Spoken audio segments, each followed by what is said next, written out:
Nós sabemos da importância da Bíblia. Todos nós sabemos.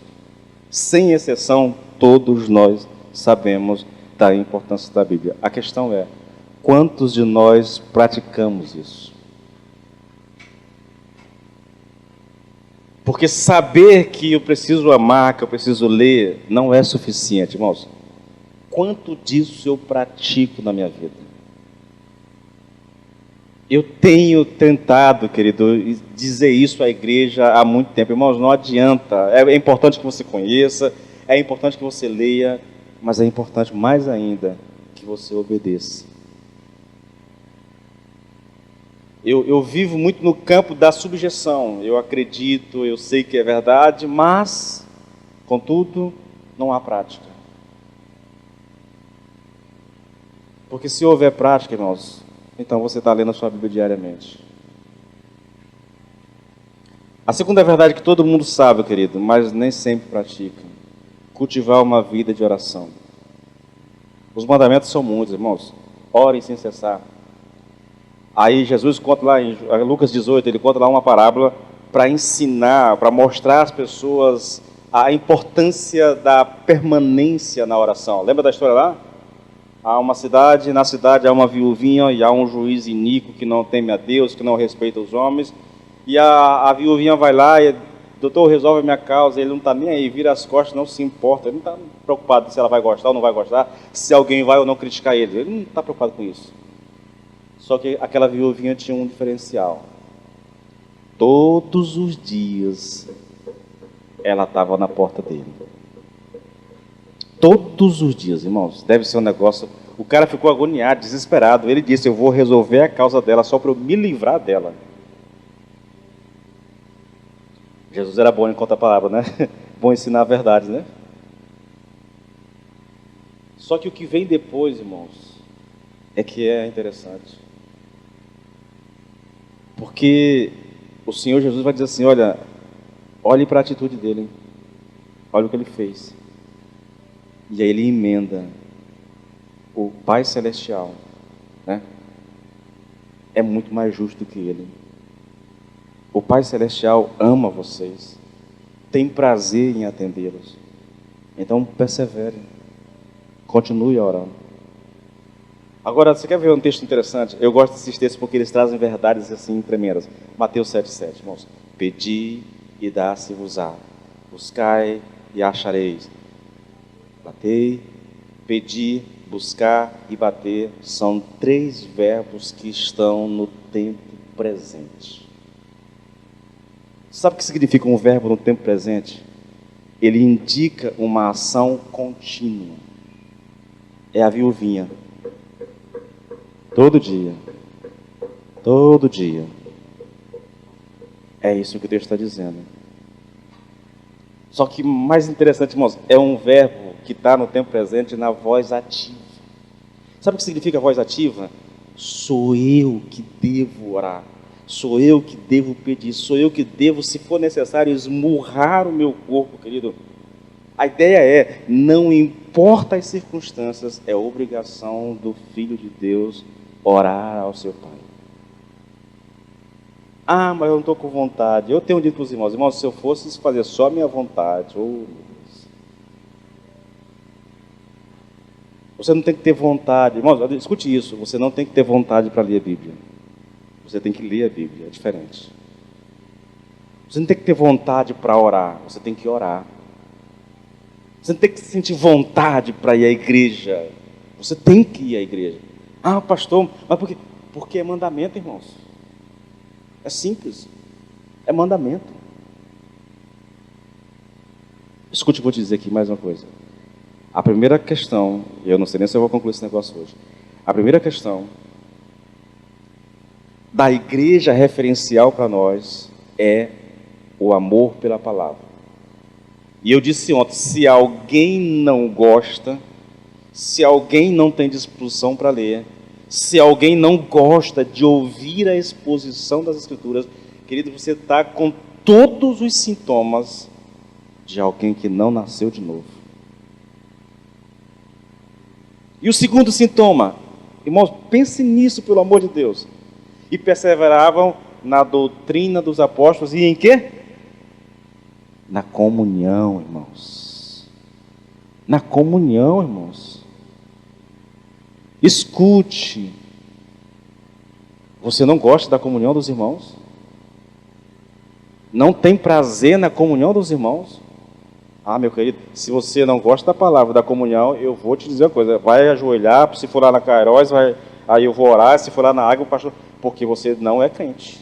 Irmãos, eu vou te dizer com a mais absoluta certeza, diante de Deus, se você não tem prazer na palavra e na comunhão, você não nasceu de novo.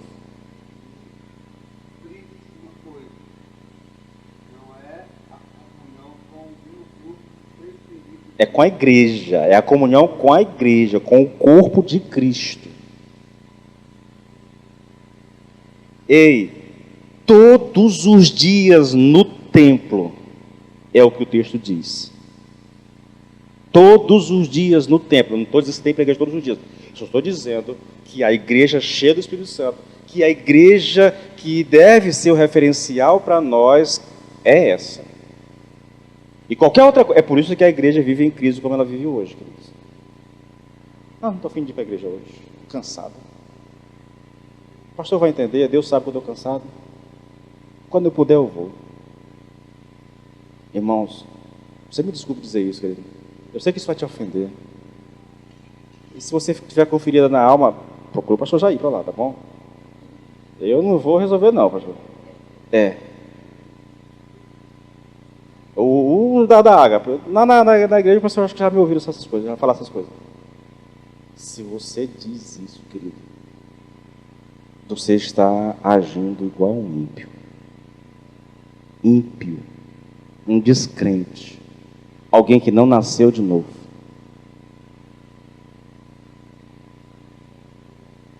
Irmãos, eu não tenho outra coisa para dizer para vocês. Ou nós vivemos a nossa vida baseado nas Escrituras Sagradas, queridos, ou então não tem cristianismo, irmãos.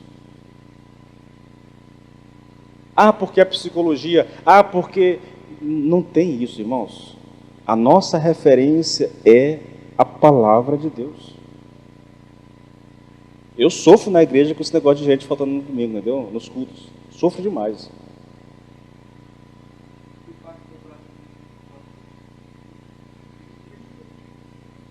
Pastor, aí nós temos...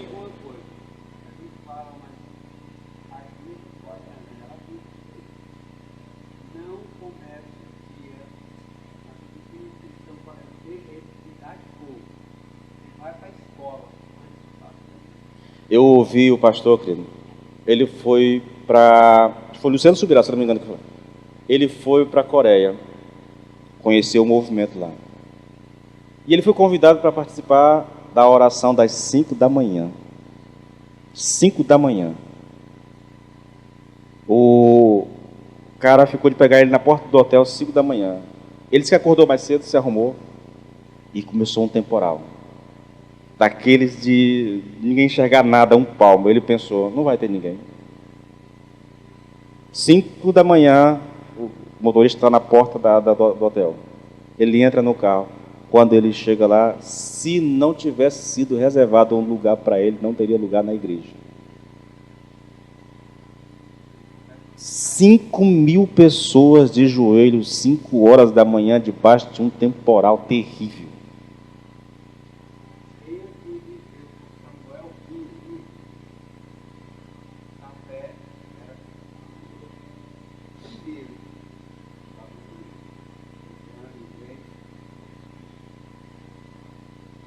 Irmãos, queridos, pastor, eu não estou me sentindo bem.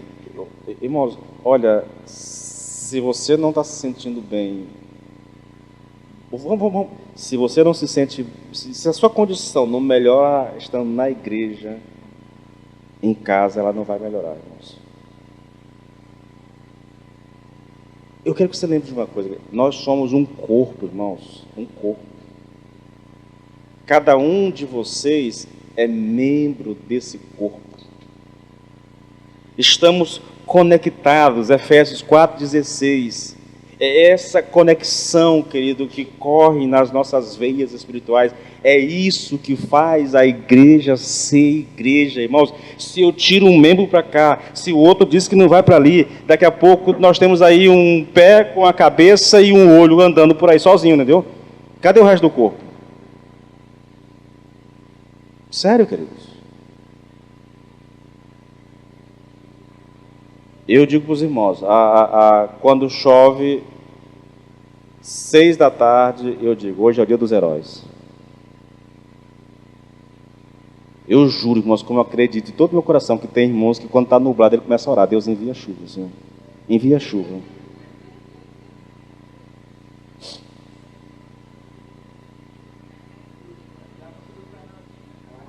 Vai chover. Irmã, lá na Cairós, graças a Deus, tem o Júnior que ainda gosta do Flamengo ainda. Gosta, Júnior? Cadê o Júnior? Ela gosta ainda, Júnior? Ainda gosta, é. Mora do lado da igreja e tá no ministério, não pode, não tem jeito não. O outro é palmeirista também. De vez em quando tu não pega ele aqui com o celular aqui. Não. Eu posso testemunhar que não, pastor. Tá? Lá na igreja, querido, nós não temos problema com isso, tá?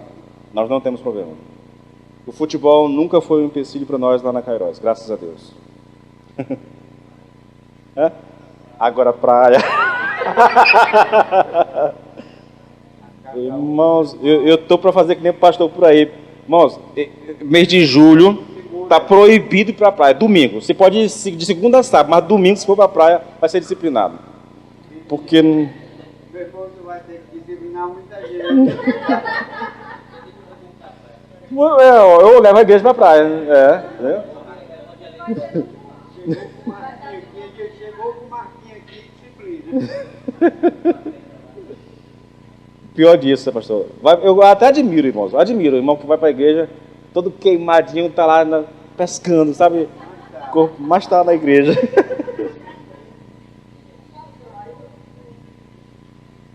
Pedir, buscar e bater. Tempo presente, voz na ativa, modo imperativo. O que é isso, irmãos? Deus não está pedindo, Deus não está sugerindo, Ele está mandando. Ele está mandando, irmãos. Peça. É mandamento, querido. Não orar é pecado, irmãos. Você está quebrando um pecado tremendo de Deus. Pedir, e dá-se-vos-á. Ele não está sugestionando, ele está dizendo peça. É seu papel pedir. Entende? É sua obrigação pedir. Mas não é só para pedir. Quando você vai para Tiago, ele diz, olha, vocês não têm porque não pedem. E quando pedem, não recebem porque estão pedindo errado. É pedir e pedir da maneira correta, irmãos.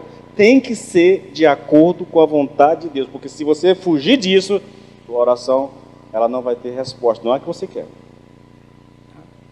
Agora, de todos os textos, irmãos, esse é meu xodózinho. Aqui, ó, Isaías 62, versículos 6 e 7. Irmãos, escute isso. Eu vou abrir aqui na minha tradução aqui da Bíblia, porque ele é melhor. Deixei meu tablet lá em cima. Isaías 62, versículos 6 e 7, queridos. Eu vou pegar aqui a minha tradução. Isaías.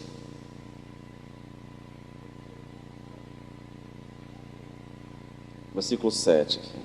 6 e 7. Vou mudar a tradução porque eu quero uma tradução mais a vivo. Então vamos lá. Vamos ler nas duas traduções. Olha. Nas muralhas de Jerusalém, o Senhor colocou vigias. Olha o que está sendo dito, querido.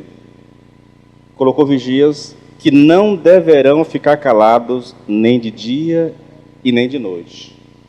Vocês, vigias, fazem com que Deus lembre das suas promessas. Que fazem com que Deus lembre.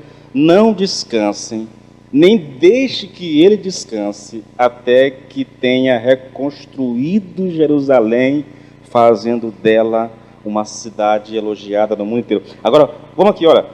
Jerusalém, veja como aqui é específico, ele está se dirigindo à cidade. Ó Jerusalém, Eu coloquei vigias sobre os seus muros. É Deus dizendo, Jerusalém, eu coloquei vigias, atalaias, guardas sobre os muros de vocês. E ele diz, olha, eles vão orar a Deus sem parar, pedindo que Ele cumpra as suas promessas. Vocês vigias, agora ele está se referindo aos vigias que ele colocou. Vocês vigias, orem sem parar, não deem descanso ao Senhor, até Ele firmar Jerusalém e torná-la famosa e respeitada por toda a terra. Deus está dizendo, eu vou colocar vigias sobre os muros de Jerusalém. Ele não está falando aqui, querido, de Deus literalmente colocar homens para... Não, a questão aqui é a necessidade que nós temos de orar. Orar firmados nas promessas de Deus. Aquilo que Deus prometeu na sua palavra. Não descansem e nem dê descanso a Deus. É o que o texto está dizendo. Orem, busquem, peçam. Esse é um assunto, querido, muito caro para mim, oração. Eu estava numa conversa com o pastor ontem, né? Foi até esclarecedor. Já tinha ouvido falar, mas foi interessante. Eu penso, querido, e sempre pensei que tenho que ter um tempo específico diante de Deus. Eu tenho isso, entendeu? Só que eu sempre acreditei que tinha que ter um tempo maior. Acho que porque já li muitos homens de Deus que oram muito tempo, né? Penso que tinha que ter um tempo maior diante de Deus. Mas eu ouvindo o pastor Jair, eu até falei para ele do Nicodemos, né? Ele falando sobre oração, ele diz, olha, o crente deve orar em todo tempo. Ele está indo para o trabalho, de bicicleta, de bike, sei lá, de busão.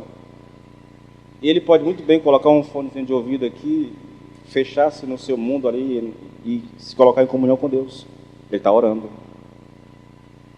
A mulher está lá limpando a casa, né? Ela pode estar fazendo isso e orando em espírito. Aí Nicodemo diz, se ele tiver um tempo, ele vai para o quarto, fecha a porta e vai orar em secreto ao Senhor. É um ensino, irmãos.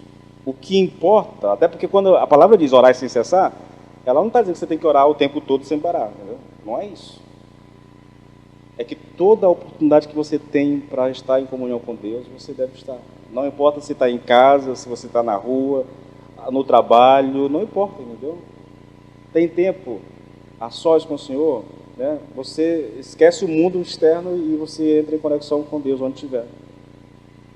Essa é a ideia. Nós precisamos desse tipo de vida com Deus, irmãos. Oração. Você percebe? Eu citei as 3 coisas aqui de Atos 2. Oração, comunhão, palavra.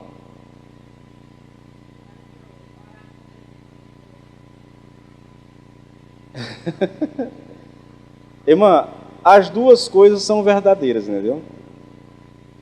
As duas coisas são verdadeiras. Não, sim, eu oro em espírito quando eu estou fazendo essa oração silenciosa com Deus, entendeu? E orar no espírito, aí a ideia de você, né, através do Espírito Santo, tá... As duas coisas são verdadeiras, irmãos. E são aplicáveis a nós, tá bom? Não requer tal tempo que oro no espírito. Depois eu vou... Não, Até porque, na verdade, a oração no espírito não depende da senhora. Depende dele, entendeu? Irmãos, eu estou ainda no primeiro tópico, eu estou me assustando aqui com o tempo.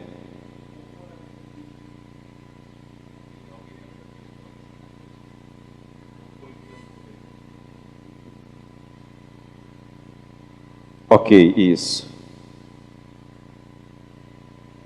Ei, irmãos, eu vou mexer com vocês. Pastor, nem que eu não termine isso aqui, tá bom? Mas eu vou mexer com vocês, irmãos. Mateus 28, queridos. Mateus 28. Versículo 19 e 20.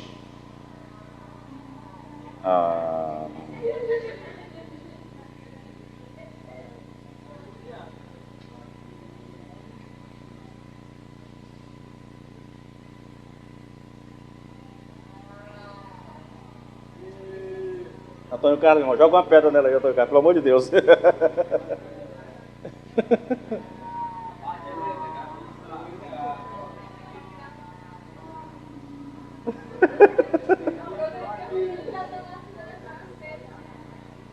Ai.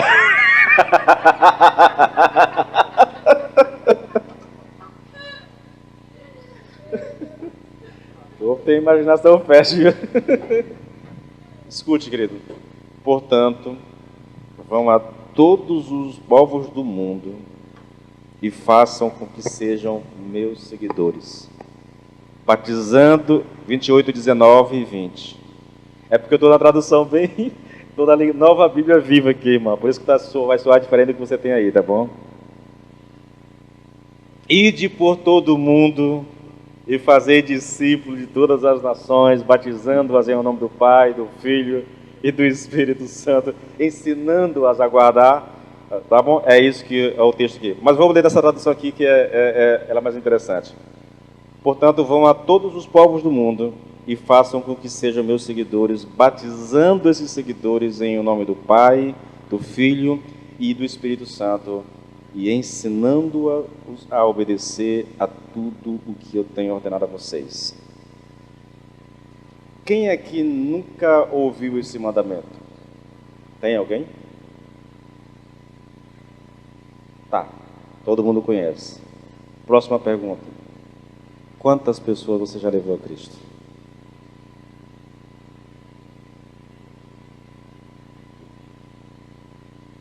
Quantos estarão lá na glória te esperando para te agradecer?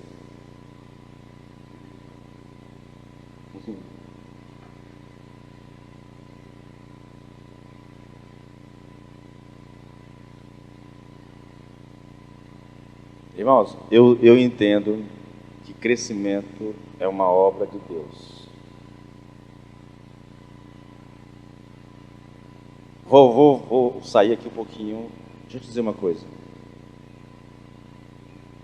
Não há pregação no mundo, não há oratória, não há eloquência, não há carisma, não há tentativas emocionais ou de emocionar as pessoas. Nada disso pode salvar uma pessoa.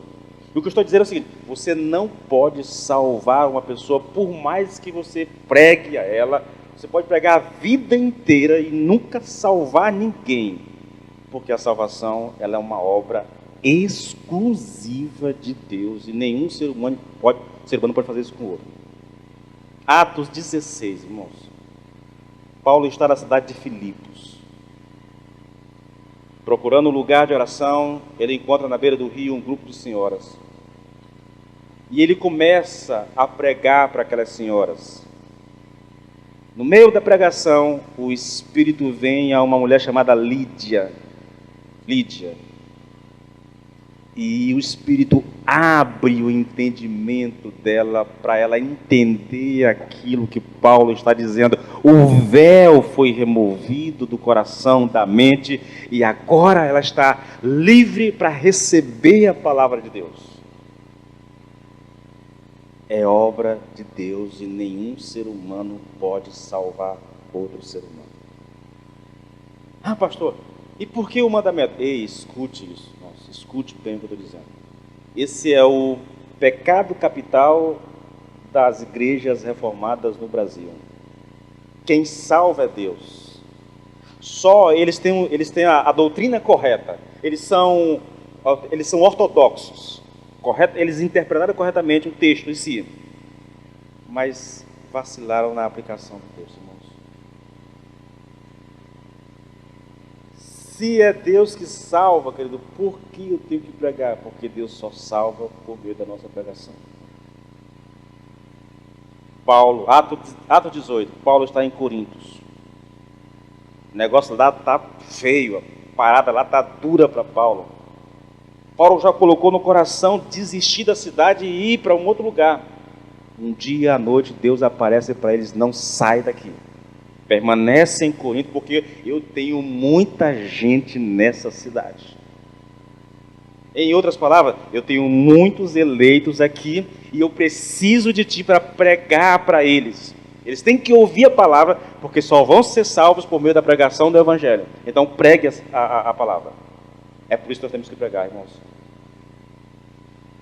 É por isso que nós temos que pregar.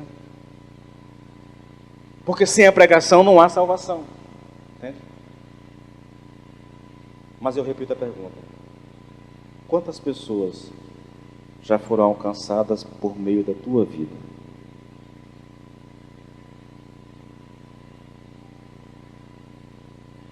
Eu digo, querido, para a glória de Deus, eu tenho um bom número de pessoas que estão me aguardando lá, pastor, ou que vão me aguardar lá. Isso se eu não for primeiro. Se eu for, eu vou os aguardar lá. Mas eu tenho um bom número de pessoas que estarão comigo lá e estarão porque Deus me usou. Porque Deus me usou. Pastor, mas eu sou um vendedor. Pastor, mas eu sou um pedreiro. Pastor, mas eu sou um dentista. Pastor, mas eu sou... Ide e fazer discípulos todas as ações. Não é uma palavra para os líderes. Não é uma palavra para pastores. É uma palavra para a igreja.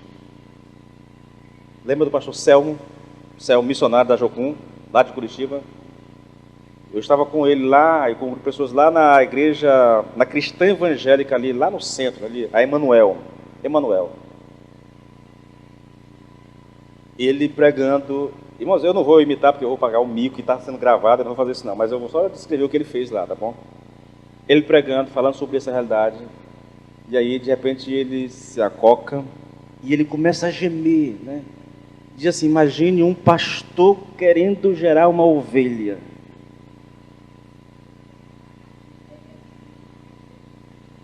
Entenderam, né? Não é o pastor que gera ovelha, queridos. Ovelhas geram ovelhas. Entende? Não é o pastor que tem a obrigação de fazer a igreja. Nunca foi responsabilidade do pastor fazer a igreja crescer. Não é, irmãos. Isso é uma inversão que nós temos na igreja moderna.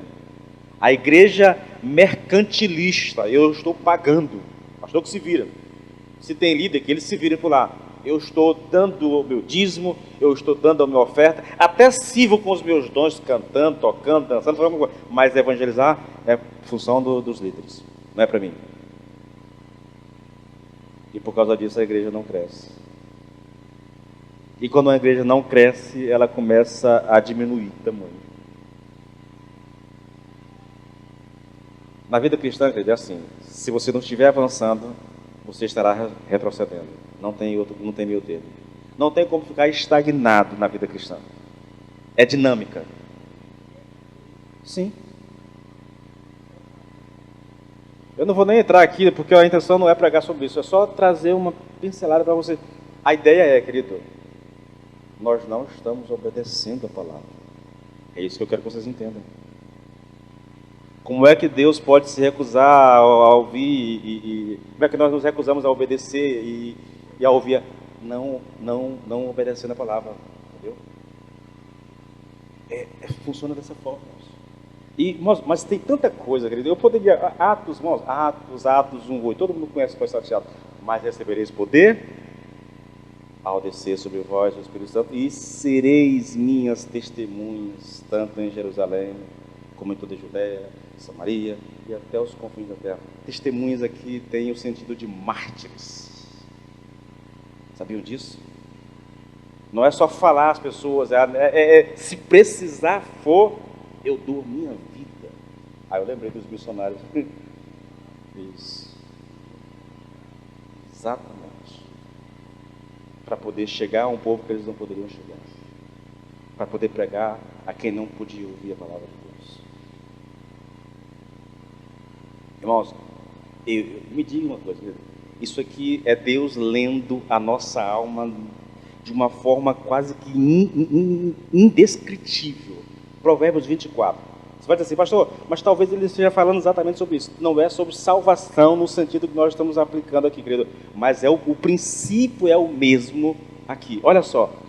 Provérbios 24, 11 e 12. Liberte as pessoas que estão sendo levadas à morte. Socorra os que caminham tropeçando para o lugar onde serão mortos.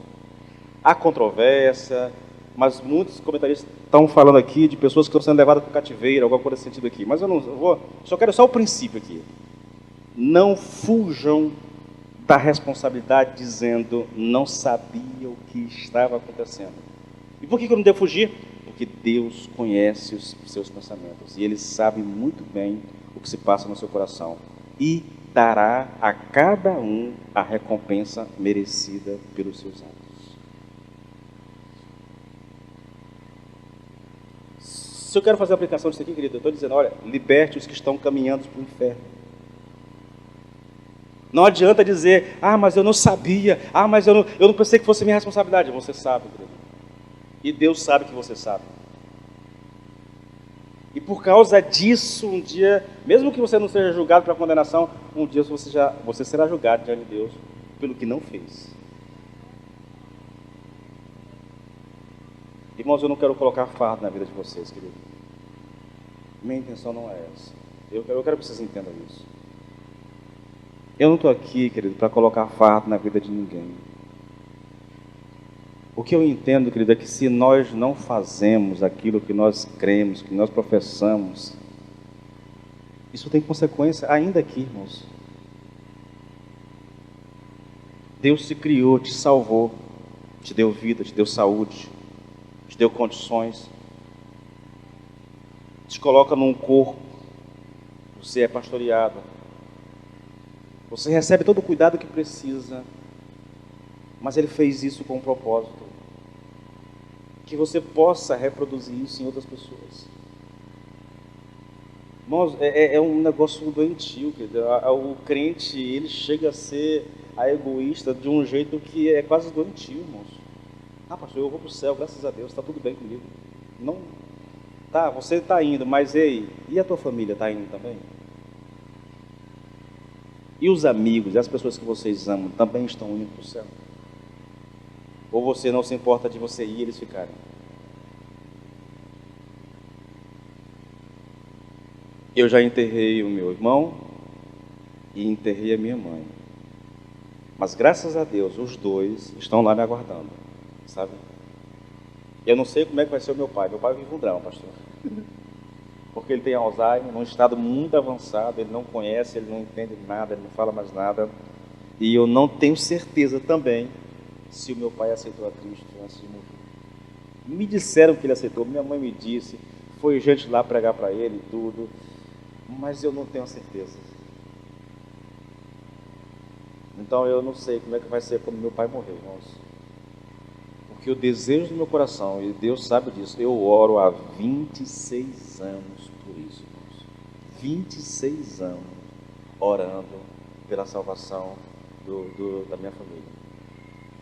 Nos últimos anos, eu oro praticamente todos os dias por eles. Todos os dias. É possível, Brasil, que Deus vai permitir que eles partam sem conhecer Cristo. Hoje eu tenho essas ferramentas que eu falei para vocês, entendeu? Eu tenho. E se o pastor permitir, querido, eu sugiro a vocês. Você quer um vídeo evangelístico pequenininho, 10 minutos, 9 minutos, para mandar num grupo de família? Irmãos, não é porque eu estou pregando não, querido. E eu te garanto que se você colocar lá, talvez você seja mal visto, porque as mensagens não são fáceis. Estou falando de ira de Deus. Estou falando desse processo de desconstrução da natureza religiosa do homem, da natureza moral do homem. Estou falando de coisas pesadas, querido, mas eu entendo que aquilo ali é exatamente a mensagem evangelística. E ali a gente coloca e vai dizer, Senhor, usa de acordo com a tua vontade. Porque eu sei que o homem natural, quando ele ouvir isso aqui, ele vai dizer, isso aqui é meu primo, sei lá, meu sobrinho está doido com esse negócio. Embora sejam todos religiosos, entendeu? Nunca ouviram aquilo na vida. Eu sugiro a vocês. Quer um videozinho pequenininho para mandar no grupo de família? Para um amigo? Pega lá, querido. Sério. Totalmente evangelística, irmãos.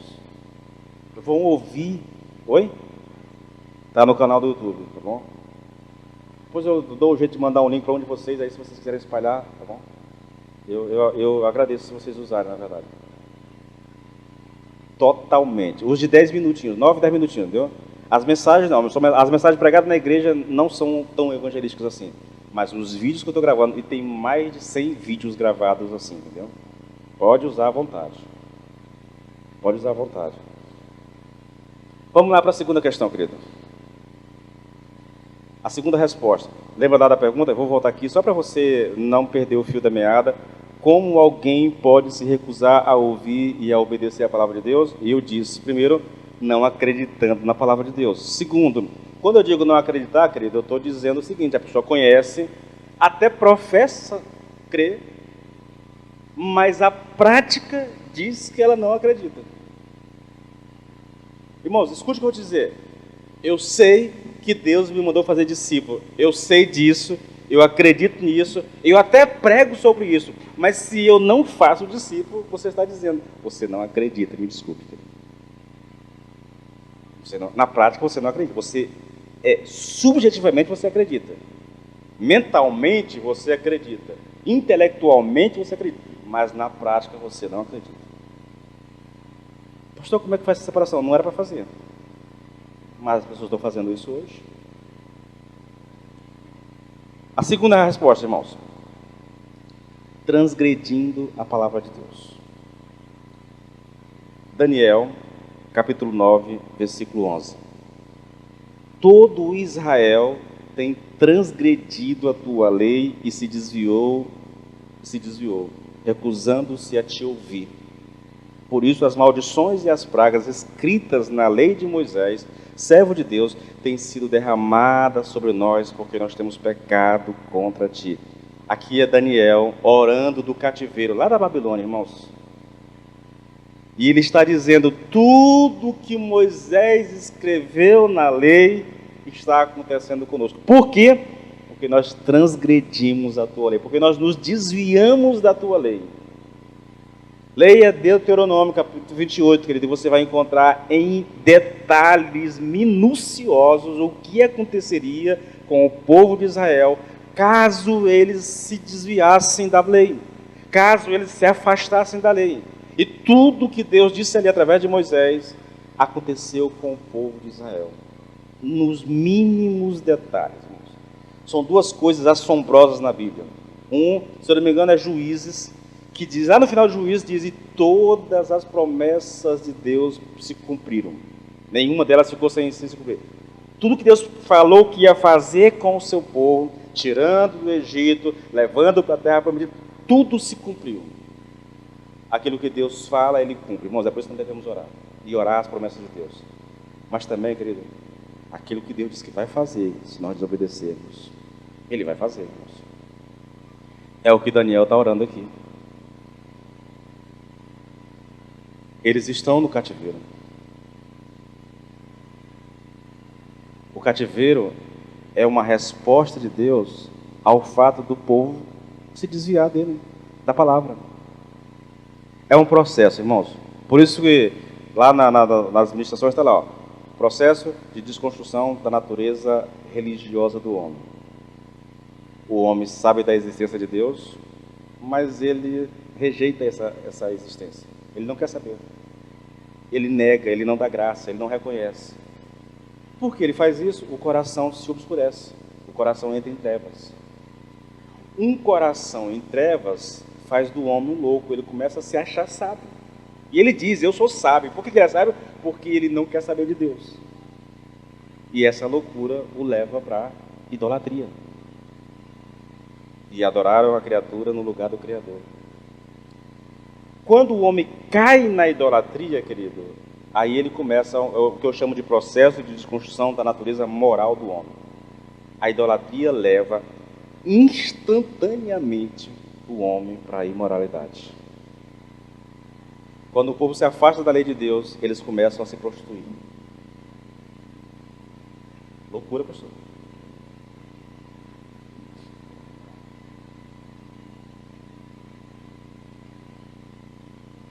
Irmãos, eu conheço pessoas que se afastaram de Deus, meninas, que se afastaram de Deus e caíram na prostituição de uma forma desavergonhada. E o pior de tudo, ainda acredita que Deus vai estar abençoando.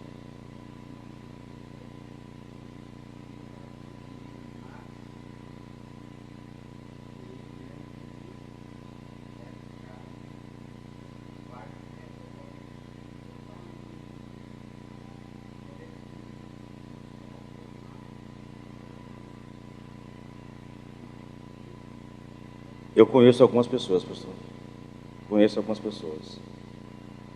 Abandono, irmãos. Abandono. Terceira coisa. É um processo. Não acredita, abandona e agora dá as costas a Deus. Novamente Neemias. Agora Neemias, querido. Neemias 9, 28 em diante. Olha o texto, irmãos. Eu vou ler todo porque só tem graça se eu ler todo. Mas, então, eu vou explicar logo o contexto. Isso aqui são os levitas que estão orando a Deus. E na oração eles fazem uma espécie de recapitulação da história do povo de Israel. E o texto que eu vou ler, eles estão orando e recapitulando aqui o texto o livro de Juízes, entendeu? De Juízes. É isso que eles estão fazendo. Eles estão citando o livro de Juízes na sua oração. Então, escute aí, ó. Mas tão logo voltaram a ter paz, de novo faziam o que tu reprovas. Então os abandonavas às mãos de seus inimigos para que dominasse sobre eles. E quando novamente clamavam a ti, dos céus tu os ouvias e na tua compaixão os livrava vez após vez. Tu os advertiste que voltassem à tua lei, mas eles tornaram arrogantes e desobedeceram aos teus mandamentos. Pecaram contra as tuas ordenanças, pelas quais o homem vive e se desobedece. Com teimosia te deram as costas, tornaram-se obstinados e recusaram-se a te ouvir. E durante muitos anos foste pacientes com ele. Mediante o teu espírito os advertiste por meio de teus profetas, contudo não te deram atenção, de modo que os entregaste nas mãos dos povos vizinhos. Irmãos, olha, se isso aqui fosse na nossa época, a gente dizia, o diabo está irado com o povo de Israel. Mas não. O povo se afasta de Deus. Deus retira a mão de cima deles, deixa eles por conta própria e levanta um inimigo lá distante. O inimigo vem e oprime. Mas oprime, querido, de forma assim terrível. O negócio, irmãos, a gente não tem ideia do que é isso, porque a gente nunca passou por algo parecido, né, pastor? Você não tem ideia do que é viver debaixo da opressão de um reino inimigo te oprimindo, tirando tudo que tu tem. Você tem mal a vida para viver, entendeu?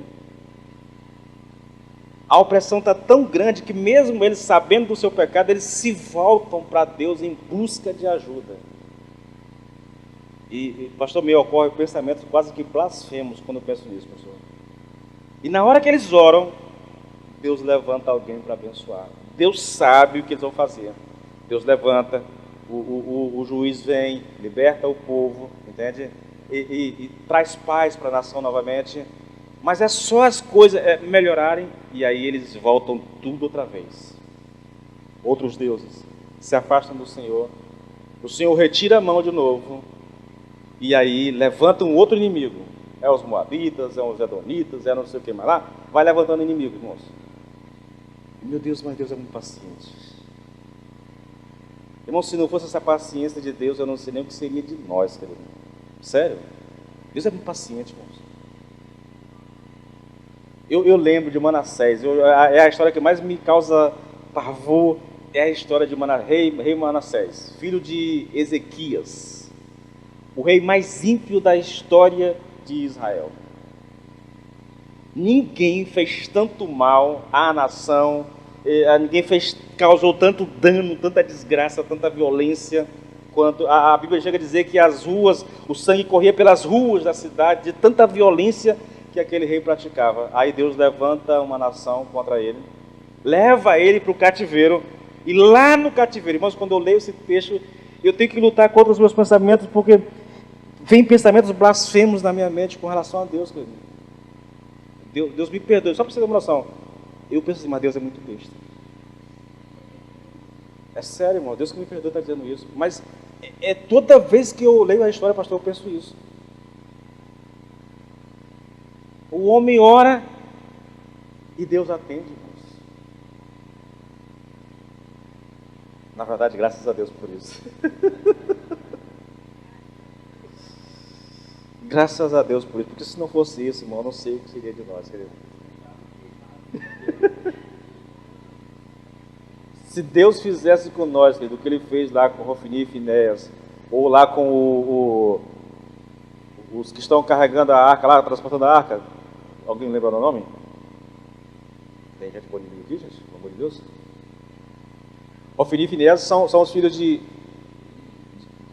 Eli. Deus matou. Deus matou. Não, esses aí não. Esses aí, eles eram sacerdotes e foram para a guerra com a arca e lá Deus matou. Aí nós temos os filhos de Arão.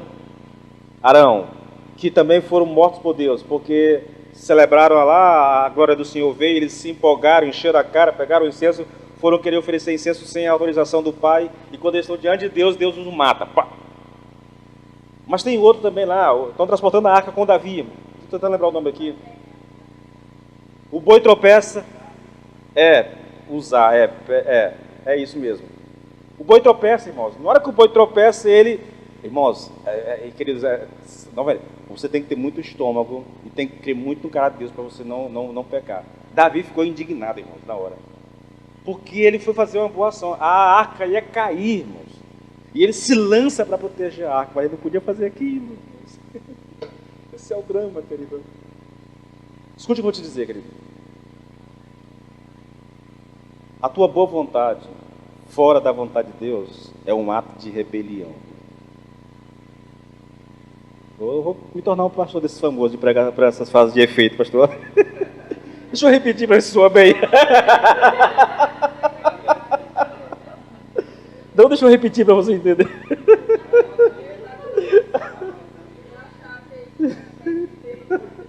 Pega a chave, né, Vitória? Entendeu? Ei, a tua boa vontade, fora da vontade de Deus, é um ato de rebelião. Não exatamente. Você precisa conhecer a vontade de Deus. E eu não preciso orar para conhecer a vontade de Deus. Está na palavra.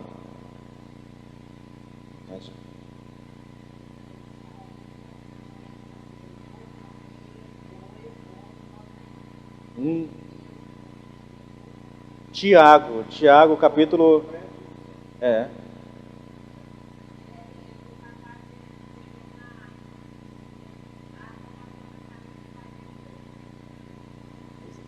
Interessante, né? Olha, verdade, mano. Estavam habituados com a arca na sua casa.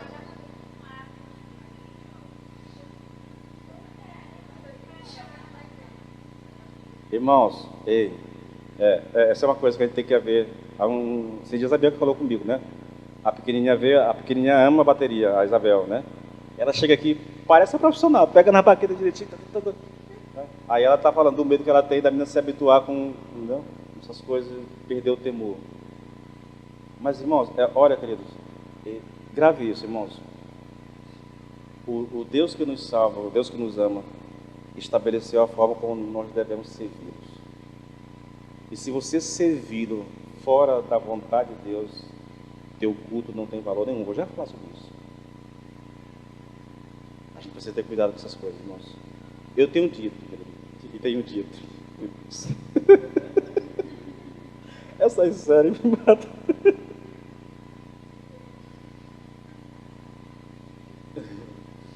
Perdi. Fugiu o que eu estava falando. Alguém lembrou o que eu estava falando? Antes de falar do tenho dito.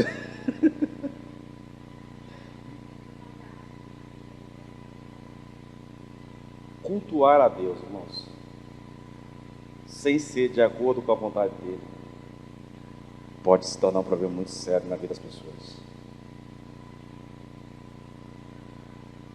Uma vez eu estava lá na Shalom, eu era líder de jovem, e eu disse para os irmãos do louvor, eu quero 4 canções. E eles começaram a tocar.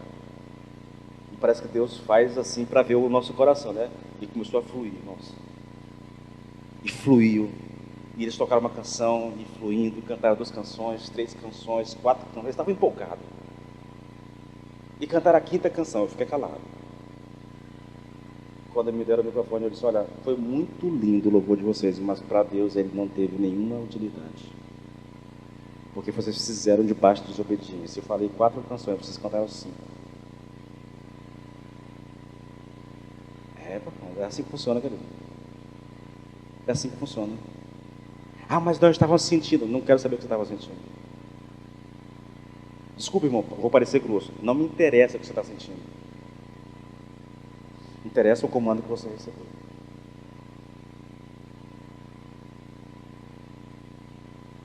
Sou estranho, não sou? Não sou isso.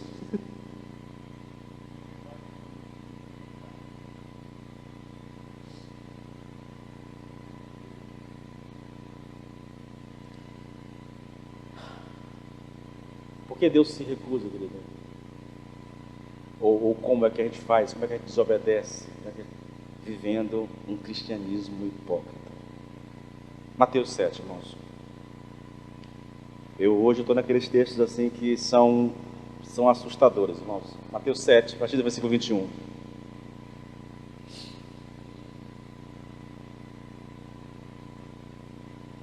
Nem todo aquele que me diz Senhor, Senhor, entrará no reino dos céus, mas apenas, enfatize isso, querido, apenas aquele que faz a vontade do meu Pai que está nos céus.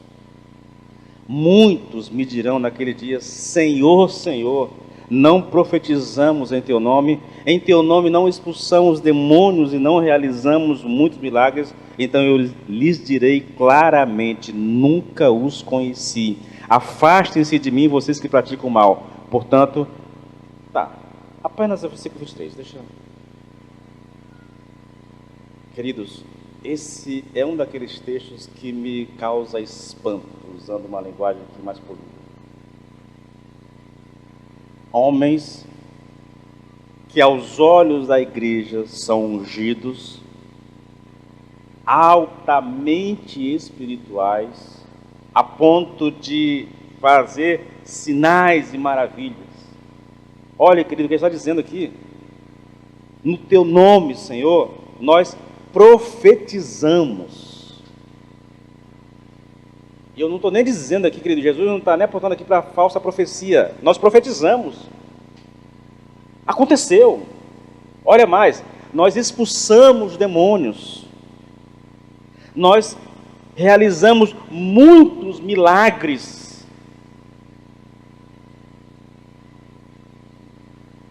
Sabe por que muita gente segue Valdomiro Santiago?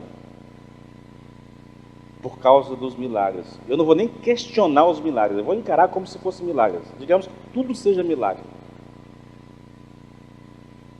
A grande questão, querido, é aquilo que ele ensina, aquilo que ele prega, é a verdade? Se alguém pregar um evangelho diferente do que eu tenho anunciado, que seja maldito de Deus. E não importa se é Valdomiro Santiago, ou quem quer que seja, Agenor Duque, sei lá.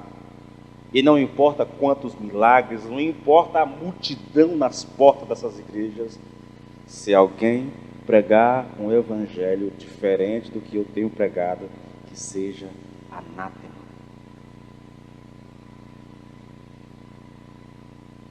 Nós precisamos parar de ser crianças. Ah, pastor, o senhor está julgando, é um homem de Deus. Irmão, você me desculpe, querido. Se o Valdomiro é um homem de Deus, eu não sou. Sério, irmãos. Uma questão de lógica. Porque eu ensino uma coisa totalmente diferente do que ele ensina. Eu nunca vendi toalha ungida, irmãos. Eu não vou nem mencionar aqui os objetos que são vendidos. Eu não tenho fazendas e fazendas às custas do dinheiro suado das pessoas que acreditam nessas coisas. Ah, pastor, mas a gente não pode falar disso porque é falta de ética. Moça, você me desculpe, mas eu estou me lixando para a ética nessas horas.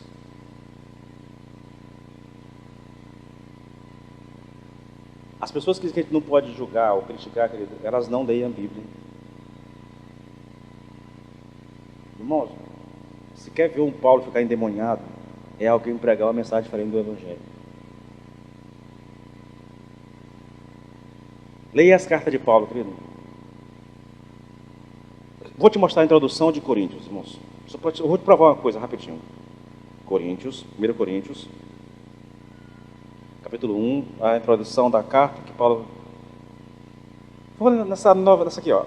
De Paulo, escolhido por Deus para ser missionário de Cristo e do irmão Sóstenes, para os irmãos de Corinto, convidados por Deus para serem seu povo, feitos dignos dele por obra de Cristo Jesus, e para todos os cristãos em toda parte, todos quantos invocam o nome de Jesus Cristo, nosso Senhor e Senhor deles também. Que Deus, nosso Pai, é o Senhor, e o Senhor Jesus Cristo dê em todas as suas bênçãos a vocês, bem como grande paz, tanto de mente como de coração. Nunca posso deixar de agradecer a Deus todos os dons magníficos que Ele lhes concedeu, para que vocês sejam de Cristo. Ele enriqueceu-lhes a vida inteira, Ele os ajudou a testificar dele e deu-lhes uma compreensão total da verdade. O que eu lhes disse que Cristo podia fazer por vocês aconteceu. Agora desfrutem. Ele segue. É Paulo introduzindo a carta aos Coríntios. Essa é a igreja mais trabalhosa e pecaminosa do Velho Testamento, do Novo Testamento. Nessa igreja há um crente que está tendo relações sexuais com a esposa do pai.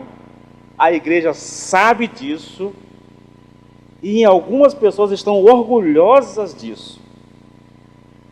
E Paulo está dizendo: vocês são escolhidos, vocês são santos, vocês são isso e tudo mais. Agora, vamos adiantar um pouquinho e vamos para Gálatas. Gálatas capítulo 1. Olha só, querido. Eu vou mudar a linguagem agora para soar um pouquinho mais solene isso aqui, irmão. Só um instantinho. Só mudar a linguagem. Paulo, apóstolo, começa assim: Paulo, apóstolo, não da parte de pessoas, nem por meio de homem algum, mas por Jesus Cristo e por Deus Pai, que o ressuscitou dos mortos, e todos os irmãos que estão comigo às igrejas da Galácia. Que a graça e a paz estejam com vocês, da parte de Deus, nosso Pai, e do Senhor Jesus Cristo, o qual entregou a si mesmo pelos nossos pecados para nos livrar deste mundo perverso, segundo a vontade de Deus. A introdução, querido, ele já começa fazendo uma defesa muito feroz do seu ministério, entendeu? Não da parte de homens, não por indicação de ninguém, não pelos 12, não porque eu me fiz, mas apóstolo de Cristo, levantado por Cristo, escolhido por Cristo para ser apóstolo. Aí versículo 6, irmãos: estou muito surpreso em ver que vocês estão passando tão depressa daquele que os chamou da graça de Cristo para outro evangelho, o qual na verdade não é outro, senão... Aí ele vai sair com o texto e vai dizer: se alguém pregar um evangelho diferente, que seja maldito. Por que essa diferença, querido, no tom? Porque aquela igreja deu ouvido a falsos mestres. E esses falsos mestres mudaram a mensagem do evangelho. E Paulo está irado, irmãos. Filipenses, mesma coisa, falsos mestres. E Paulo diz coisas ali, querido, que são... Irmãos, é uma coisa impressionante. Paulo tolera o pecado de um homem. Tudo bem, ele entregou para o diabo, mas de menos, tá? Ele tolera o pecado de um homem que está tendo relações com a mulher do seu pai. Ele entregou para o diabo só para Deus tratar, para o diabo tratar do corpo, né? A alma vai ser salva. Mas ele não tolera um falso mestre. Paulo não aceita, irmãos, que a mensagem do evangelho seja mudada.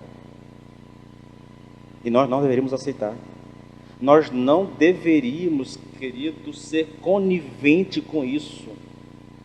Quando você diz assim: eu não posso falar do Valdomiro Santiago porque eu estou criticando a igreja, você não entendeu o evangelho. Irmãos, eu não quero julgar Valdomiro, mas aquele homem não prega o evangelho, isso eu posso garantir a vocês. Edir Macedo não prega evangelho. Agenor Duque não prega evangelho. Não prega. É engodo, irmãos.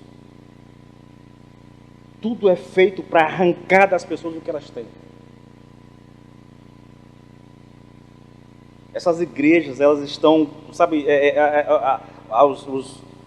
os cartórios, o judiciário está entulhado de processos de pessoas que acreditaram nessas promessas e depois vão lá tentar reaver alguma coisa, porque deram tudo, irmãos. Eu não vou botar culpa nesses homens, queridos. As pessoas dão porque também são gananciosas. E elas querem barganhar com Deus. O cara que pega, irmãos, se ele pega a chave do carro e ele dá como oferta ao Senhor, e a intenção não é barganhar, ele não vai depois na justiça para tentar recuperar isso, irmãos. Ele deu de coração. Ele não foi constrangido. Mas se eu dei o meu carro, eu tenho um Ford Casinha 2018 e eu vou ofertar, mas eu quero um Creta, sabe, Senhor? Do ano, completinho. E os anos passam e eu continuo andando a pé, assim, carro emprestado, porque não tem carro nem mais velho, nem nada. Aí eu volto lá, é porque, irmãos, eu dei interessado no carro novo. Esses homens são culpados diante de Deus, com toda certeza, querido, mas as pessoas também são, por causa da ganância. Elas não estão lá por Deus, elas estão lá tentando melhorar de vida, irmãos.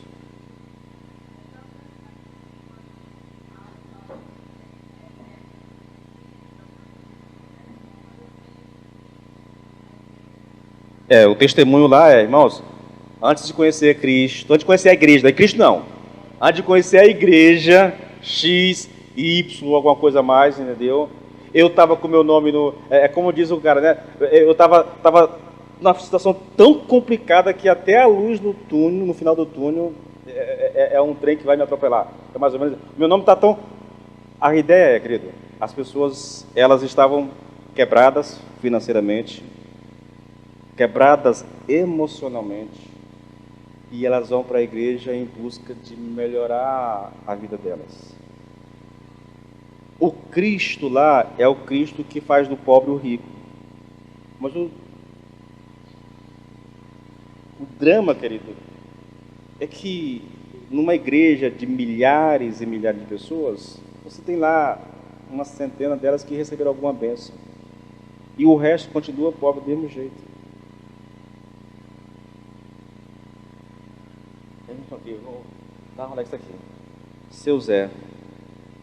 Nós conhecemos bem pertinho de nós, irmão, um exemplo. Seu Zé adoeceu, teve problema, perdeu a vista. Como é que é? A doença? Diabetes. Depois deu derrame. Aí ele se apegou ao Valdomiro Santiago, irmãos. E ouve, entendeu? E até contou um testemunho, né? Aquela coisa toda. Mas a doença voltou mais severa. Ele fez a Fogoió levar ele para o Pará. Ele fez a Fogoió levar ele lá em São Paulo, no templo. Eu quero que ele ore por mim. Nem orou. Chegou nem perto dele. Morreu na incredulidade, irmãos.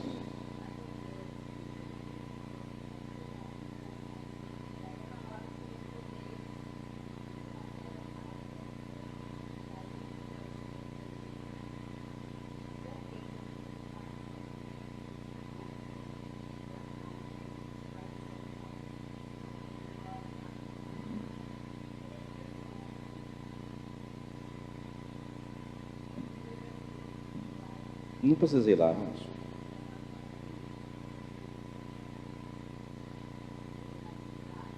É assim que nós cremos. Aí, né, pastor? No teu nome, nós profetizamos. No teu nome, nós expulsamos demônios.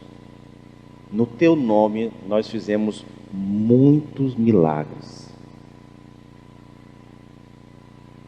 O que o Senhor vai dizer? Não conheço vocês. Não sei quem são. Não é que Deus não saiba, não é que Cristo não saiba. A questão é, vocês não me pertencem. Irmãos, escute, querido. Só aquele que faz a vontade do meu Pai, esse de fato é dele. Nós precisamos, irmãos, nós precisamos de uma mente bíblica para avaliar a situação ao nosso redor. Nós precisamos de uma mente bíblica para avaliar no cristianismo ao nosso redor, querido. Porque senão nós vamos ser levados, irmãos, por essas igrejas, essas novidades. Olha, a gente não precisa disso, querido. Tudo que nós precisamos, querido, nós temos aqui na palavra. Tudo, irmãos. Não tem homens mais ungidos do que outros, irmãos. Existem homens de Deus como qualquer outro, irmãos. Não existe isso. Olha, não estou dizendo que Deus não use mais uns do que ele usa, mas a questão não é essa, entendeu? Para Deus fazer um milagre, ele não precisa ir atrás de um homem lá em São Paulo, lá no Rio. Não, irmãos, não precisa disso. Mas a minha parte não é essa, na verdade. A minha questão é que eu estou descrevendo aqui o suprassumo da elite gospel do Brasil.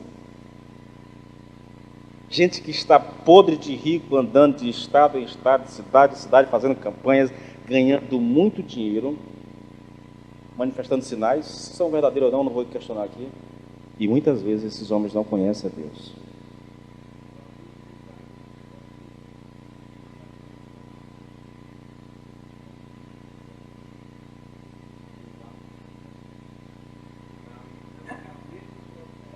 É uma coisa.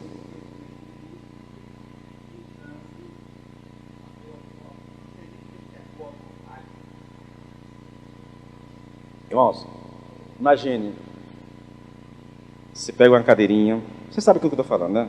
Você pega uma cadeirinha, senta,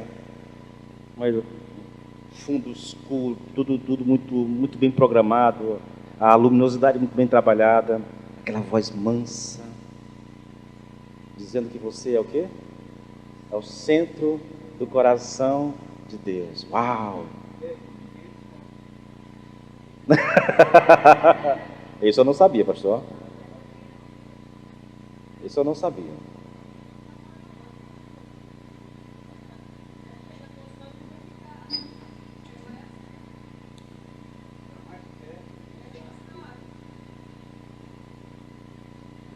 Irmãos, é fazer do evangelho uma fonte de lucro. Isso é mercadejar a palavra de Deus, irmãos. Sabe o que é ruim disso? Porque a gente é jogado no mesmo balaio. Irmãos, eu nunca vou esquecer da experiência. Minha esposa começou a trabalhar no estado, né? Em maio, ela começou a trabalhar. No final do ano, eu comprei um Siena. Isso em 2010, Siena 2008. Ah, irmãos, se eu tinha 2 anos de usado ou não, isso eu nunca tinha dirigido um carro meu, irmãos. Ó. Pensa na sensação, gostoso demais, bom demais. Aí um dia eu estou lá entre a Dorival e a Getúlio Vargas, naquele posto que tem ali, estou abastecendo ali, irmãos. E de repente aparece do meu lado uma senhora que foi, não minha chefe, mas eu vendia os produtos dela, entendeu? Oi, Edilson, tudo bem? Eu digo, tudo bem. Ela bateu o olho no carro e ficou olhando.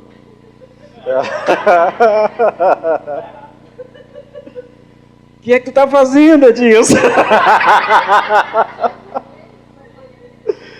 Eu disse que era pastor, eu disse foi nada. Irmãos, eu tentei achar alguma coisa para dizer, pastor. Eu nem sei o que eu disse para aquela mulher, irmão, mas eu não disse que era pastor, irmãos.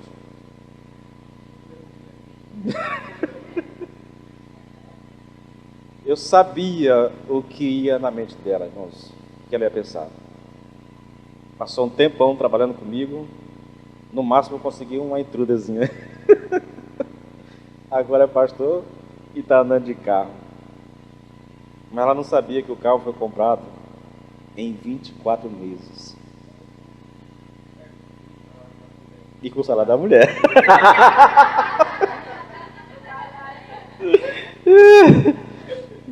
Não, 24 foi não, foi 60 meses, irmãos, que eu paguei.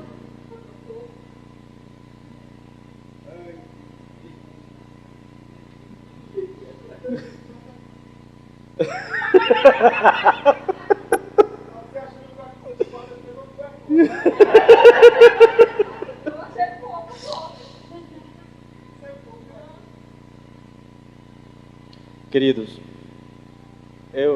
olha, irmãos, eu preciso perguntar para vocês. Você está fazendo a vontade do Pai?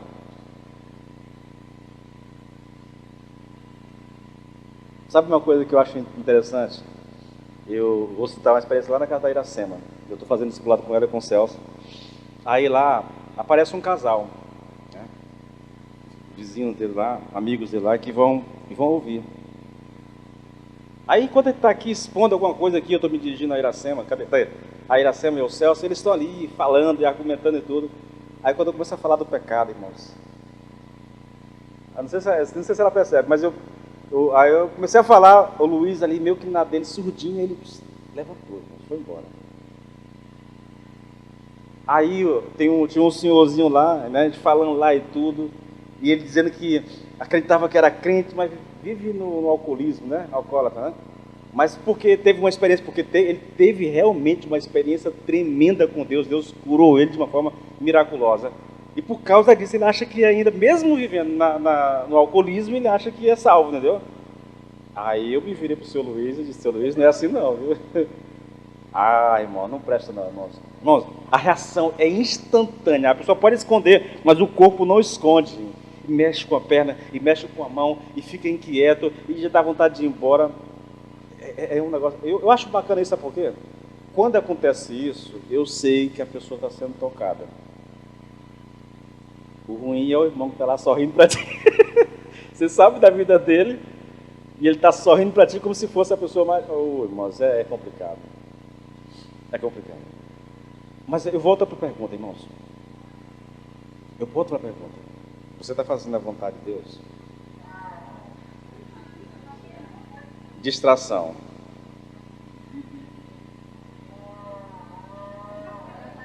Vai lá, Antônio Carlos. Manda sair, Antônio Carlos.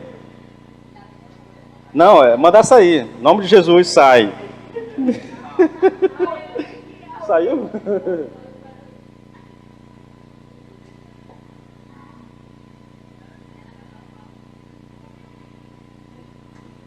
Está sendo usado, irmão.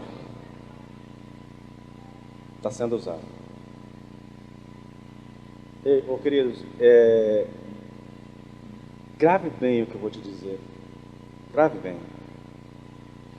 Não se iluda, querido, com emocionalismo, com sentimentalismo. Vou repetir, irmãos. Para Deus essas coisas não importam. Irmãos. Não importa. Eu estou sentindo, irmãos, isso não importa. Eu ouço de pessoas, querido, na minha experiência, na minha vivência, conversando, aconselhando, evangelizando, eu ouço. Eu ouvi daquele senhor, não sei nem o nome daquele senhor lá, seu João. Mas eu sinto, pastor, eu digo sim. Irmãos, se você for num coach desse, você vai chorar, você vai se emocionar, porque eles sabem exatamente dizer o que você quer ouvir. Esses caras se especializaram em dizer às pessoas aquilo que elas querem e precisam ouvir. Eles não estão preocupados em pregar o evangelho e confrontar o pecado das pessoas. Nem sei se acreditam nisso. O que eles querem, querido, e sabem que é o que dá retorno realmente. Irmão, entre dizer, querido, que você precisa se arrepender, porque senão Deus vai pesar a mão sobre você, e dizer que você é o centro do coração de Deus. Eu conto uma história que na igreja faz tempo, né? Eu comecei a igreja lá no Buriti. Um dia eu terminei o culto, aí os irmãos estão lá saindo, tudo, e eu estava muito cansado, porque quando eu termino, estou exausto. Toda vez que eu termino de pregar, eu estou exausto. Aí eu coloquei a cadeira na área, lá onde era a adega lá. Sentei ali, aí chegou um senhor. Chegou, conversou comigo, e começou a contar os problemas dele, né? Com o filho. E, pastor, o que o senhor me disse, pastor? A situação é essa, assim, assim, assim, assim. Eu disse, meu querido, você tem responsabilidade. Aí eu fui falar, né? Você tem que fazer isso assim, assim, assim. Quando eu terminei de ministrar o coração dele, Ele, eu nunca vou esquecer a cena. Ele voltou para mim e disse: pastor, eu estou vindo da igreja ali. E o pastor lá disse que eu só preciso pegar a foto dele, do meu filho, levar para a igreja. Ele vai para o monte, vai orar e vai resolver. E eu disse: irmão, lá é mais fácil do que aqui. Se eu fosse você, eu ia para lá. As pessoas vendem facilidade, irmãos. E elas não estão preocupadas com o estrago que isso vai fazer na vida daqueles que estão ouvindo e comprando essas facilidades. É lógico.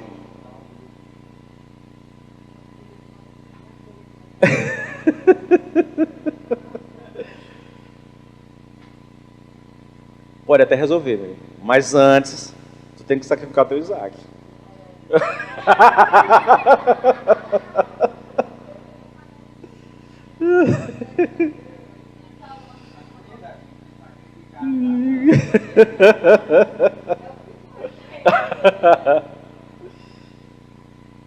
Vamos aqui caminhar, querido. Eu vou deixar pular algumas coisas aqui. Vamos falar de orações não respondidas, irmãos.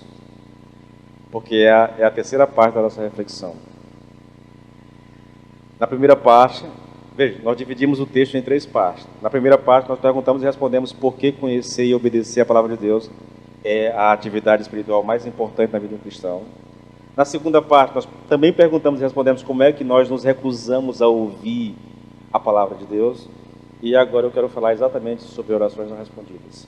Eu quero que você tenha noção de uma coisa, queridos. Quando a gente fala de oração, eu preciso ter em mente uma coisa simples. Eu disse isso, acho que na última vez que eu estive lá com o Celso foi assim, não é que Deus não responda às nossas orações. E também eu não estou dizendo aqui, querido, que eu tenho um texto bíblico para provar isso aqui. Não tenho, mas é o entendimento que nós temos a respeito dessa questão. Deus responde todas as orações. Em algumas delas ele vai dizer sim, para o que nós pedimos. Outras ele vai dizer não, não vou dar. E em algumas ele vai dizer, espere mais um pouquinho. Viuvinha pobre batendo na porta do juiz. Peça, continue pedindo, continue insistindo. O Senhor está te preparando para que você receba aquilo que está pedindo. Porque se Ele te der fora de tempo, a bênção pode se transformar em maldição muito rapidamente.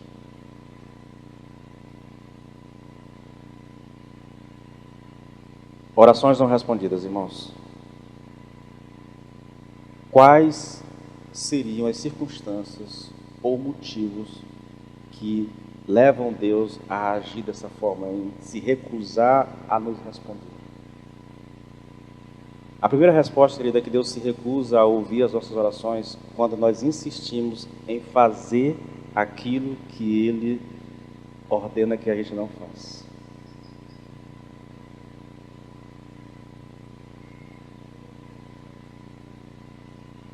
Oi? De Deus responder?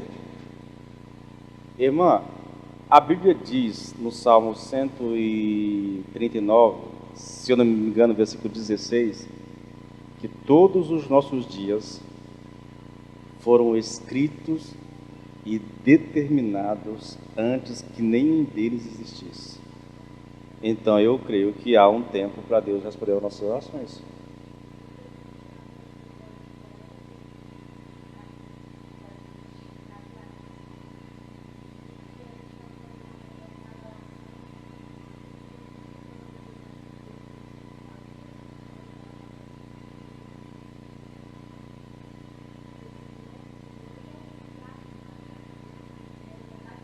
É por isso que é bom um caderninho de oração com data que você começa a orar e a data da resposta, para você não esquecer. Porque às vezes você pede, o tempo passa, você até esquece e Deus respondeu, mas você nem lembra mais que pediu por aqui. Eu lembro, sabe daqui? Da Bethesda, aquele terreninho lateral onde hoje é a igreja lá, a Adonai. A gente ia para lá, orava, só faltou mijar no terreno, mas a gente fez tudo, foi, pastor?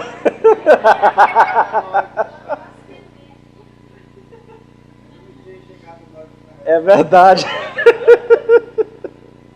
Mas a gente ia fazer vigília lá no terreno, irmãos. Orando e pedindo a Deus, entendeu?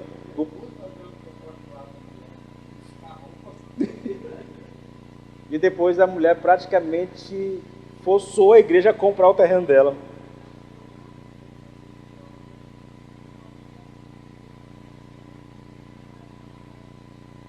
Sim, acontece.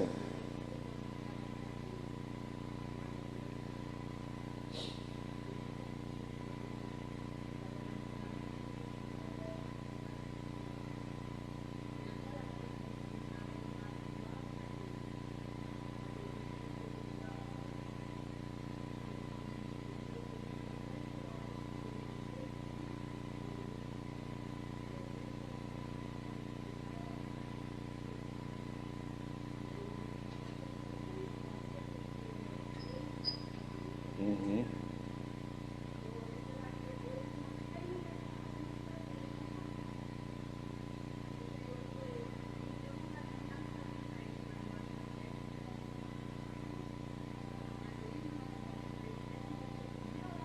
Aham.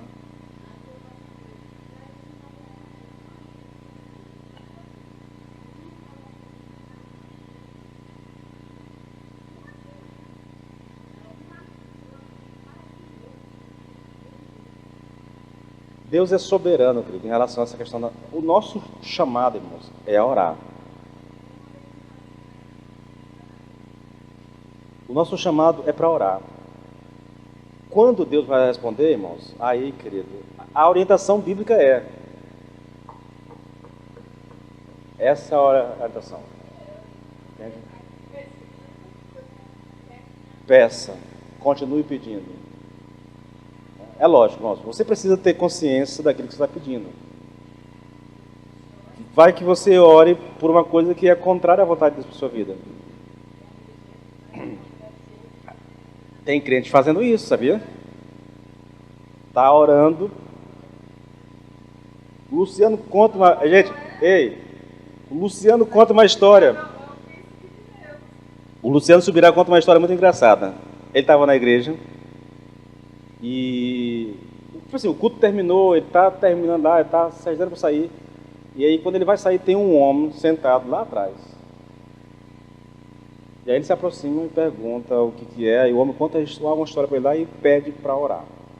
O senhor pode orar por mim? E ele disse, posso, claro. Mas por que o senhor quer que eu ore?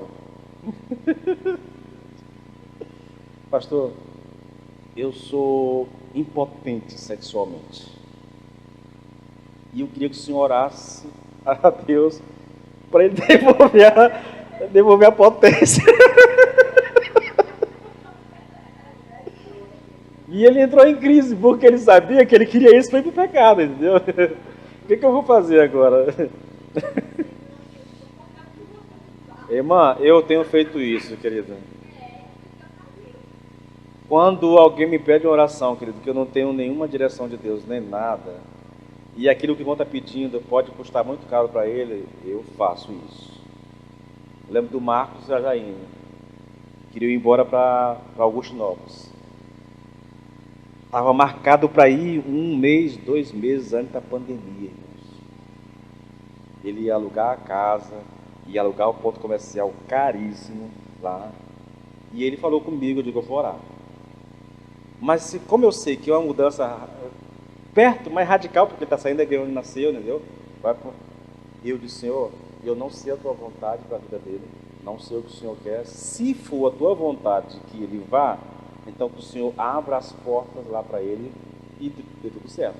Se não for, não, tá doido, né? Por causa do Marcos da Jaine. Se não for, então, que o Senhor feche as portas lá. Irmão, não deu outro, entendeu? Deus fechou as portas para ele. Deus fechou as portas. Bom, lá na igreja temos um grupo de irmãos lá, irmãs. Quando elas gostam muito de uma pessoa.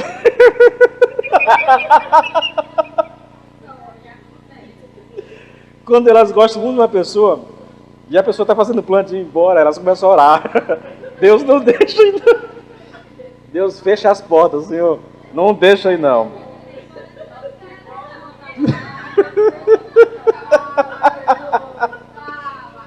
Aí Deus fecha as portas e abre um negócio lá chamado do bico, entendeu?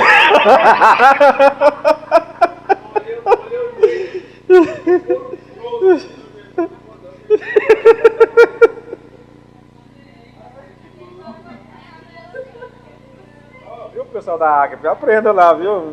O irmão está começando a fazer plano de ir embora. Oh, amém, meu irmão. Vamos lá, querido. Deus se recusa, querido, a ouvir as nossas orações quando insistimos em não fazermos aquilo que Ele nos ordena. Eu sou teimoso, cabeça dura, eu não quero fazer, entendeu? O texto está em... Pastor, como se eu tenho que ir mais longe, se quiser parar, tá bom? Vê lá, tá bom? Se aí eu dependo de você. Como a gente mora pertinho, para nós aqui é tranquilo. Então veja bem aí, tá bom? Deuteronômio, capítulo 1, a partir do versículo 19, irmãos. Então saímos do monte Horebe e caminhamos por todo aquele grande e terrível deserto, como vocês lembram. Isso aqui é Moisés, no limiar da terra prometida. Já fizeram o percurso todinho, já passaram 40 anos no deserto, estão aqui só esperando atravessar o rio para entrar na terra prometida, tá bom? E está relembrando o que aconteceu. Então saímos do monte Horebe e caminhamos por todo aquele grande e terrível deserto, como vocês lembram. E fomos pelas montanhas habitadas pelos amorreus, como o Senhor nos havia ordenado, e assim chegamos a Cades Barneia. Então eu lhes disse: vocês chegaram às montanhas dos amorreus que o Senhor nosso Deus está nos dando. Vejam, o Senhor, o seu Deus, colocou essa terra diante de vocês. Avante, tome posse dela como o Senhor, o Deus dos seus pais, mandou. Não tenham medo, nem se assuste. Quando você lê o texto, lá em Números 13, 14, que a ocorrência do fato aqui, o texto não diz isso. O texto diz que Moisés enviou as pessoas. Só que aqui, recapitulando, ele já traz uma narrativa diferente do que nós lemos lá em Números, entendeu? Olha só, versículo 22. Vocês todos vieram a mim. Depois eu sugiro a vocês que vocês leiam lá, Números 13 e 14. É o fato que ocorreu aqui. Vocês todos vieram a mim e disseram: vamos enviar homens à nossa frente para que espie a terra e nos informe qual é o melhor caminho para subirmos a ela. E a que cidades devemos ir? Achei boa a ideia. Por isso escolhi 12 homens, um de cada tribo. Eles foram e entraram pela região montanhosa, chegaram até o vale de Escol e examinaram a terra. E quando voltaram, trouxeram produtos da terra e nos relataram o seguinte: a terra que o Senhor, nosso Deus, está nos dando é boa mesmo, mas vocês não quiseram ir e se rebelaram contra a ordem do Senhor, o seu Deus. Queridos, eles saíram do Egito com a promessa da terra prometida. E quando eles chegam na terra prometida, eles se recusam a entrar.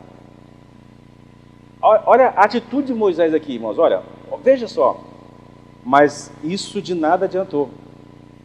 Vocês não confiaram no Senhor. Versículo 32, estou lendo agora, tá bom? Versículo 32. Mesmo capítulo, versículo 32.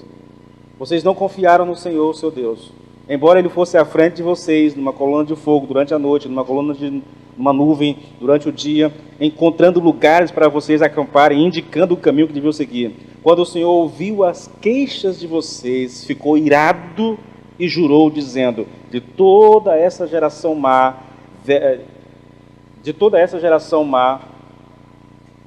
na minha tradução para isso, ninguém verá a boa terra prometida aos seus antepassados, com exceção de Caleb, filho de Jefoné, porque ele serviu ao Senhor de todo o coração.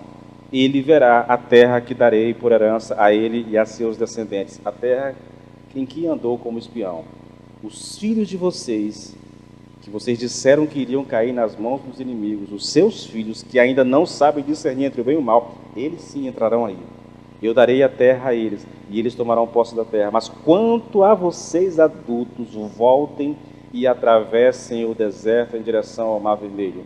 Então vocês confessaram: pecamos contra o Senhor, agora vamos e lutaremos conforme tudo que o Senhor nosso Deus nos mandou. Cada um pegou as suas armas e todos foram para a região montanhosa. Mas o Senhor me disse: diga a eles que não subam nem lutem, porque eu não estarei com eles. Se teimarem, serão derrotados pelos seus inimigos.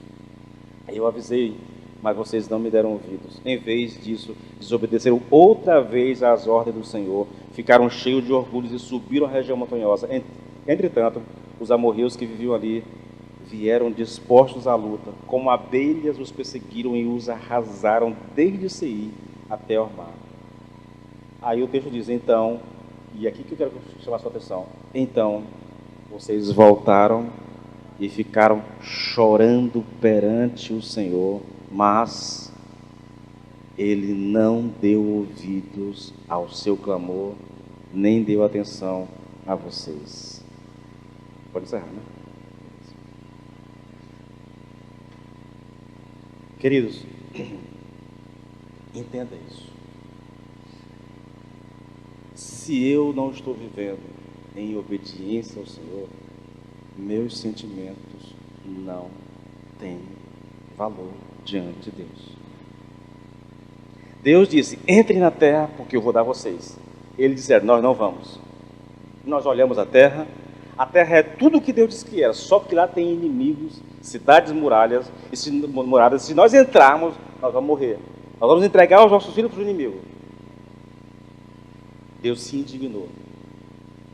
Moisés tentou convencer eles. Lembra de tudo que nós passamos do Egito, do Mar Vermelho, da água brotando da rocha, da comida vindo do céu, a nuvem, querida, a nuvem, ele está citando de dia uma nuvem gigantesca, 2 milhões de pessoas no deserto e uma nuvem dando sombra para todo mundo. À noite, uma nuvem de fogo no céu, dando a eles, imagina no deserto, né, de dia o calor é um negócio escaldante, à noite é um frio terrível. Então eles têm essa nuvem escura, nuvem de fogo, guiando, iluminando, protegendo eles. Mesmo com tudo isso, eles não acreditaram que Deus poderia dar a eles a vitória contra os inimigos. Deus se indignou e jurou, irmãos, nenhum deles entrará na terra prometida. Nenhum deles, com a exceção, é lógico, de Caleb e Josué. O resto vão morrer. O próprio Moisés e Arão morreram, entende? Quando eles ouviram isso, eles reconhecem: nós pecamos, é verdade, vamos pegar armas, nós vamos... Quando eles pegam na arma para subir a montanha, Deus vem a Moisés e diz: agora não é para subir. Mas mesmo assim, eles teimaram e subiram a montanha. Resultado disso, querido, eles foram derrotados. Depois da derrota, eles estão lá chorando, se lamentando pelas perdas, por causa de tudo que Deus fez. Mas agora, querido, não adianta mais orar. Agora não adianta mais dizer: Deus, nós nos arrependemos, Senhor. Não, irmãos, porque Deus simplesmente se recusou a ouvi-los. Coração endurecido, empedernido, coração duro, irmãos, que não quer ouvir a palavra de Deus, que não quer obedecer a Deus. Deus se recusa. Deus se recusa. Irmãos, olha, querido, meu Deus, eu não sei como é que ele faz isso, pastor, mas é porque eu acho isso, querido, assim, de uma solenidade, assim, ao mesmo tempo é um negócio assim tão assustador, irmãos, porque nós, sabe qual é o meu maior medo, o meu maior pensamento, é que nós pensamos assim: nós estamos debaixo da graça, pastor, esquece esse negócio de lei, pastor, isso é do Velho Testamento, pastor. Irmãos, não serve não? Então pega a tua Bíblia, meu irmão, e arranca essas páginas todas elas, fica só com o Novo Testamento. Joga Provérbios fora, joga Salmos, joga a história dos reis, dos profetas, dos livros, e fica só com o Novo Testamento. E você descobrirá que não tem nada nas mãos. Deus não mudou, irmãos. Ele é longânimo.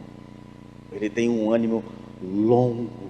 Ele é paciente ao extremo, irmão, mas chega uma hora, querido, que o limite estoura. Pastor, mas isso não é para nós somos crentes. De todo o meu coração, querido, eu creio que esse é o maior erro que nós cometemos como igreja hoje.